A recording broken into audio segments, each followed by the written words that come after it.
Assalamualaikum warahmatullahi wabarakatuh. Perkenalkan, nama saya Lia Fitriani. Pada kesempatan kali ini saya akan mempresentasikan analisis laporan keuangan perusahaan properti, yaitu PT Summarecon Agung Tbk, PT Ciputra Development Tbk, dan PT Pakuwon Jati Tbk selama periode 2021 hingga 2023 dengan menggunakan analisis rasio keuangan. Perusahaan properti merupakan perusahaan yang membutuhkan modal besar dan memiliki resiko keuangan yang cukup tinggi. Oleh karena itu, perusahaan perlu memiliki kondisi keuangan yang sehat agar dapat menjalankan operasional secara keberlanjutan.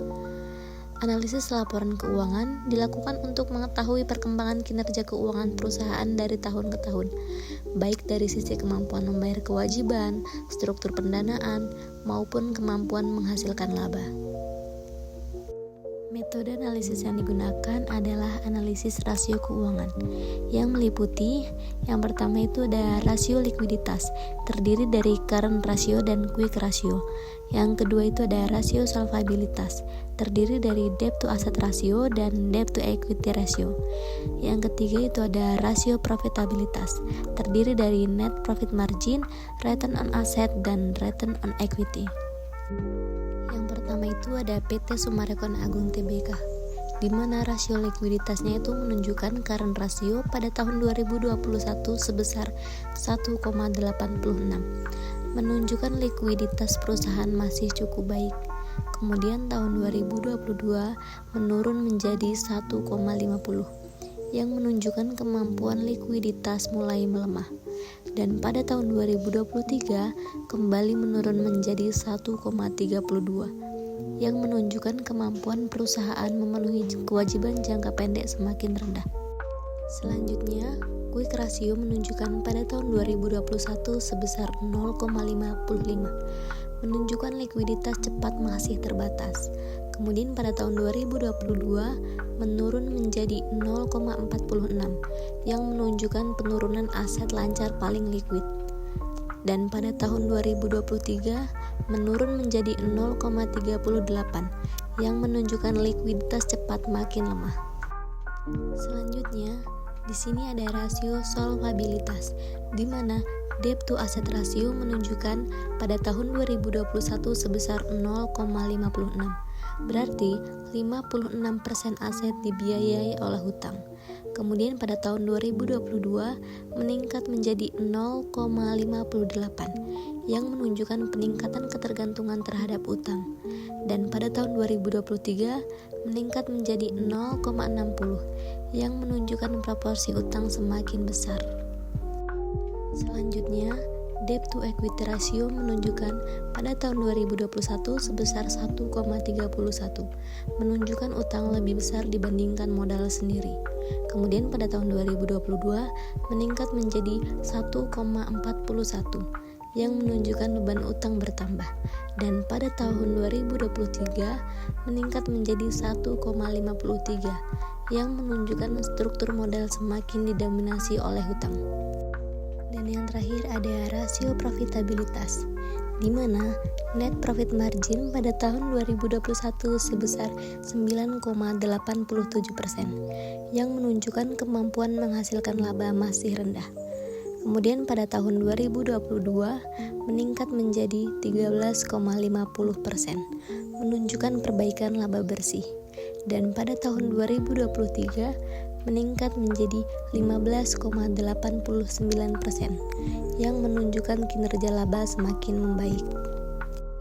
Kemudian selanjutnya ada return on asset, di mana pada tahun 2021 sebesar 2,11%, yang menunjukkan efisiensi aset masih rendah. Kemudian pada tahun 2022 meningkat menjadi 2,27%, yang menunjukkan perbaikan efisiensi aset. Dan pada tahun 2023 meningkat menjadi 3,39%, yang menunjukkan penggunaan aset semakin efektif. Dan yang terakhir ada return on equity, di mana pada tahun 2021 sebesar 4,90%, yang menunjukkan pengembalian modal masih rendah. Kemudian pada tahun 2022 meningkat menjadi 6,57%, yang menunjukkan peningkatan keuntungan pemegang saham. Dan pada tahun 2023 meningkat menjadi 8,60%, yang menunjukkan pengembalian modal semakin membaik. Selanjutnya itu ada PT Ciputra Development Tbk, di mana rasio likuiditasnya itu menunjukkan current ratio pada tahun 2021 sebesar 2,00, yang menunjukkan likuiditas perusahaan cukup baik. Kemudian pada tahun 2022 meningkat menjadi 2,20, menunjukkan kemampuan likuiditas membaik. Dan pada tahun 2023 meningkat menjadi 2,42, yang menunjukkan likuiditas perusahaan semakin kuat. Selanjutnya, quick ratio menunjukkan pada tahun 2021 sebesar 0,95, yang menunjukkan likuiditas cepat hampir memadai. Kemudian pada tahun 2022 menurun menjadi 0,89, yang menunjukkan penurunan likuiditas cepat. Dan pada tahun 2023 meningkat menjadi 1,29, menunjukkan kemampuan memenuhi kewajiban jangka pendek tanpa persediaan sudah membaik.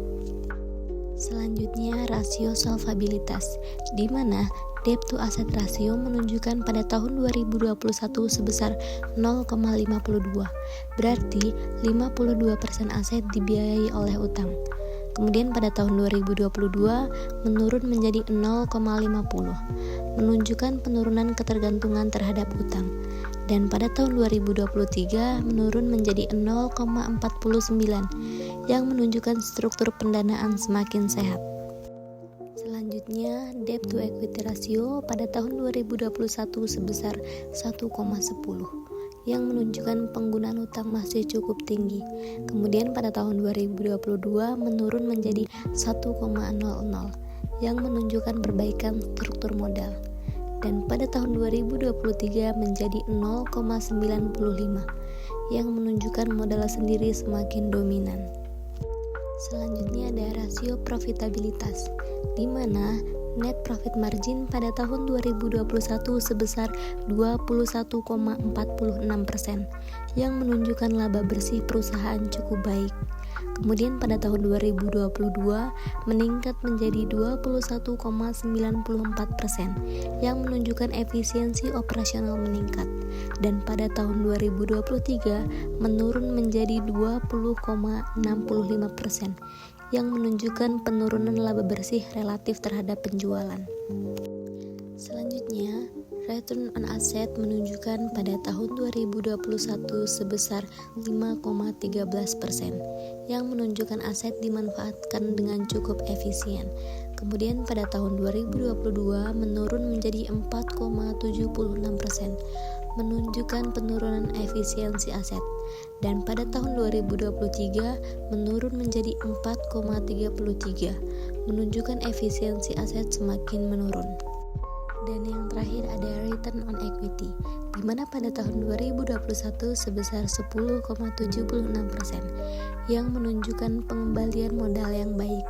Kemudian pada tahun 2022 menurun menjadi 9,83%, menunjukkan penurunan keuntungan pemegang saham.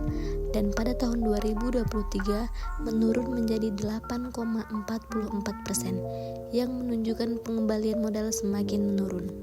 Selanjutnya yang terakhir ada PT Pakuan Jati Tbk, di mana rasio likuiditas menunjukkan current ratio pada tahun 2021 sebesar 3,79%, menunjukkan likuiditas sangat baik. Kemudian pada tahun 2022 meningkat menjadi 4,65, menunjukkan kemampuan likuiditas semakin kuat. Dan pada tahun 2023 meningkat menjadi 5,16, yang menunjukkan likuiditas perusahaan sangat kuat. Selanjutnya, quick ratio pada tahun 2021 sebesar 2,65, menunjukkan likuiditas cepat sangat baik. Kemudian pada tahun 2022 meningkat menjadi 3,23, yang menunjukkan likuiditas cepat semakin kuat. dan pada tahun 2023 meningkat menjadi 3,61 yang menunjukkan kemampuan memenuhi kewajiban jangka pendek sangat baik.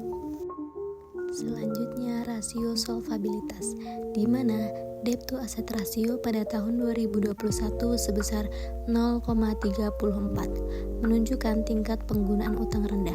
Kemudian pada tahun 2022 menurun menjadi 0,32 yang menunjukkan ketergantungan utang berkurang. Dan pada tahun 2023 menurun menjadi 0,30 yang menunjukkan struktur pendanaan semakin sehat. Selanjutnya, debt to equity ratio pada tahun 2021 sebesar 0,51 yang menunjukkan utang lebih kecil daripada modal sendiri. Kemudian pada tahun 2022 menurun menjadi 0,48 yang menunjukkan struktur modal semakin kuat. Dan pada tahun 2023 menurun menjadi 0,43 yang menunjukkan resiko keuangan relatif rendah. Yang terakhir ada rasio profitabilitas, di mana net profit margin pada tahun 2021 sebesar 27,13% yang menunjukkan laba bersih tinggi. Kemudian pada tahun 2022 meningkat menjadi 30,60% yang menunjukkan peningkatan laba perusahaan. Dan pada tahun 2023 meningkat menjadi 38,42% yang menunjukkan kemampuan menghasilkan laba sangat baik. Selanjutnya ada return on asset, di mana pada tahun 2021 sebesar 5,37%, menunjukkan aset digunakan secara efektif. Kemudian pada tahun 2022 meningkat menjadi 5,98% yang menunjukkan efisiensi aset meningkat. Dan pada tahun 2023 meningkat menjadi 7,28% yang menunjukkan penggunaan aset semakin optimal. Dan yang terakhir adalah return on equity, di mana pada tahun 2021 sebesar 8,08% yang menunjukkan pengembalian modal yang baik. Kemudian pada tahun 2022 meningkat menjadi 8,84% yang menunjukkan keuntungan pemegang saham meningkat. Kemudian pada tahun 2023 meningkat menjadi 10,45% yang menunjukkan pengembalian modal semakin baik. Berdasarkan analisis rasio keuangan periode 2021 sampai 2023, PT Pakuan Jati Tbk memiliki kinerja keuangan terbaik dengan likuiditas yang sangat kuat, tingkat utang rendah, dan profitabilitas tinggi. PT Ciputra Development Tbk menunjukkan kondisi keuangan yang cukup stabil dengan struktur modal yang membaik, namun profitabilitasnya cenderung menurun. PT Summarecon Agung Tbk menunjukkan peningkatan profitabilitas, tetapi perlu memperhatikan penurunan likuiditas dan peningkatan penggunaan utang. Sekian presentasi dari saya akhiri. Wassalamualaikum warahmatullahi wabarakatuh.